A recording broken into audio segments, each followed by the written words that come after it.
আমরা গঙ্গাসাগর যাত্রা শুরু করছি আর সেই কারণে আমি রয়েছি ধর্মতলা। ইয়েস, মনুমেন্টের একদম পাশে। এই হচ্ছে আমার বাস। সিটটি রাখা কমপ্লিট। আপনাদের সাথে শেয়ার করি, কিছুদিন আগে একটা পোস্ট করেছিলাম যে আমি গঙ্গাসাগরে আসলে কোথায় থাকবো, কি খাওয়া দাওয়া করব। তো আপনারা অনেক অনেক আমাকে গাইড করেছেন, তার জন্য অসংখ্য ধন্যবাদ।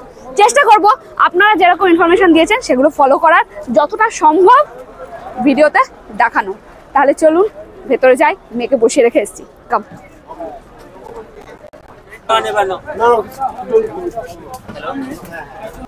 এই হচ্ছে আমার সিট। মেয়ে ওখানে অলরেডি বসে পড়েছে, মাঝখানে আমি, এদিকে মিঠুন, তিনজনের সিটে বসেছি। চলুন, পুরো সফরে আপনারা থাকবেন প্রথম থেকে শেষ পর্যন্ত, আপনাদের সাথে নিয়েই চললাম। অ্যাকচুয়ালি কালকে আমাদের সকালে ক্রুজ রয়েছে ডায়মন্ড হারবার থেকে, সেই কারণেই অনেকটা সকালে, তো বাচ্চা নিয়ে সেই রিস্কটা নিলাম না। চেষ্টা করছি না আজকে, সেই জন্যই চলে যাচ্ছি ডায়মন্ড হারবারে স্টে করবো। কালকে সকালে ক্রুজে করে রওনা দেবো ডায়মন্ড হারবারে গিয়ে, আবার আপনাদের সাথে দেখা হচ্ছে। চলুন, আমি পৌঁছে গেছি ডায়মন্ড হারবারে। আর এখানে দেখতেই পাচ্ছেন আমার পেছনে আই লাভ ডায়মন্ড হারবার। আমি চলে এসেছি, আপনাদের দেখিয়ে দিই। জেটি ঘাটের একদম সামনে আমি রয়েছি, আর জেটি ঘাটে আমার ক্রুজ অপেক্ষা করছে, আমাদের ক্রুজ আমাদের জন্য। চলুন সেটাও আপনাদের সাথে একটু শেয়ার করি। ওই দেখুন আমাদের ক্রুজ। কালকে তো আপনাদের সাথে ডেফিনেটলি শেয়ার করব, বাট আজকে রাতের অন্ধকারে যেটুকু দেখতে পাচ্ছেন সেটুকু দেখুন। আমি ধর্মতলা থেকে SD 18 এই বাসে করে এলাম ডায়মন্ড হারবারে। আচ্ছা, আর এটা মানে ওই 10-15 মিনিট পর পর প্রচুর বাস রয়েছে। পার হেড আমাদের ভাড়া পড়েছে 50 টাকা করে। বেশ ভালোই বাসটা এসছে, আর সময় লেগেছে 2.5 ঘন্টা।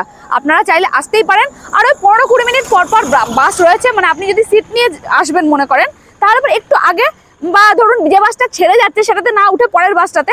আমাদের বেশিক্ষণ সময় লাগেনি, বাসটা ভীষণ ভালো এসেছে। আমরা পৌঁছে গেছি, আমি ভীষণ এক্সাইটেড। এখন রুমে যাব। এক্সাইটেড কেন কি, কালকে ক্রুজে করে যাব গঙ্গাসাগর। সেটা একটা ভীষণ ভীষণ অন্যরকম ব্যাপার আর কি। আর আমার ক্রুজ পেছনে দাঁড়িয়ে রয়েছে। তুই এক্সাইটেড? হ্যাঁ, দারুণ লাগছে। এখন রাতেই পৌঁছে গেছে ক্রুজ আর কি। যাক, নিশ্চিন্ত, এই ক্রুজের জন্যই তো আমরা তাড়াতাড়ি এলাম। তাহলে চলুন এবার লজে গিয়ে দেখা হচ্ছে। আমি চলে এসেছি হোটেলে, আর আমাদের হোটেল সাগর সঙ্গম। চলুন সেখানে ওপরে যাই, রুমটা আপনাদের সাথে শেয়ার করব। একদম মেন রোডের ওপরেই, আর জেটি ঘাট থেকে 100 মিটার, তাও হবে না। চলুন।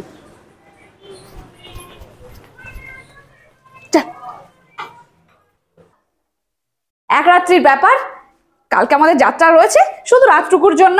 তো আমরা চলে এলাম মাত্র 700 টাকার রুমে। ইয়াস, কি আছে রুমটা একটু আপনাদের শেয়ার করে দিই। চলুন, এই হচ্ছে রুম। ডাবল বেড রয়েছে, এখানে ফ্যান রয়েছে অ্যাজ ইউজুয়াল, লাইট ফ্যান যেগুলো থাকেই।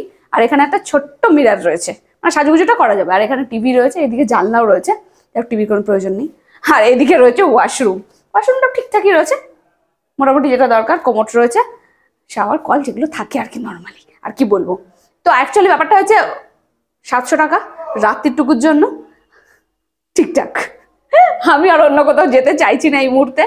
আপনি অনেক অনেক হোটেল, অনেক রুম পেয়ে যাবেন, বিভিন্ন দামের রয়েছে। সত্যি কথা বলতে কি, এখন আর আমার সেই এনার্জি নেই। আমি এখন খুঁজে সেরকম করে জায়গায় যাব। তাহলে ভিডিওটা দেখতে থাকুন, কারণ এরপরে তো গঙ্গাসাগরের ধারার ভিডিও আসতে চলেছে আপনাদের জন্য। তাহলে শেষ পর্যন্ত থাকুন, পুরো গঙ্গাসাগরের সিরিজ আসবে। এটা দিয়ে শুরু হলো।